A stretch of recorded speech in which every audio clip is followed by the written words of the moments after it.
kung sasabihin kong hindi lahat ng magagandang bahay ay tamang bahay para sa'yo. Bago ka mag-decide bumili ng inyong dream home, pakinggan mo muna ito. Hello mga ka-propertita! Ako si Jenny Garcia, ang inyong business property consultant. So, welcome sa Monday Property Spotlight, kung saan sama-sama nating pag-uusapan ang lahat tungkol sa bahay at home ownership. Tara, simulan na natin. Kapag naghahanap tayo ng bahay, madalas ang unang napapansin natin ay kung maganda ba ang design o malaki ba ang space.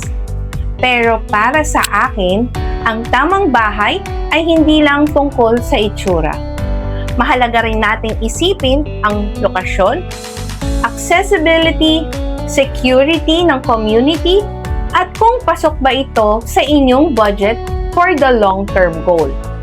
Dahil tandaan, ang pinakamagandang bahay ay hindi lang yung maganda sa mata mo o sa mata ng iba, ito ay yung bahay na nagbibigay kapanatagan, kaginhawaan at magandang kinabukasan para sa iyong pamilya. So, kung gusto mong malaman kung anong property o kung yung property na nakita mo ay bagay sa iyong pangangailangan at budget, huwag mag-hesitate i-message ako at masaya kitang gagabayan sa bawat hakbang ng iyong home buying journey. So muli, ako si Jenny Garcia, ang inyong ka-propertita. Tandaan, ang tamang bahay ay hindi lang investment.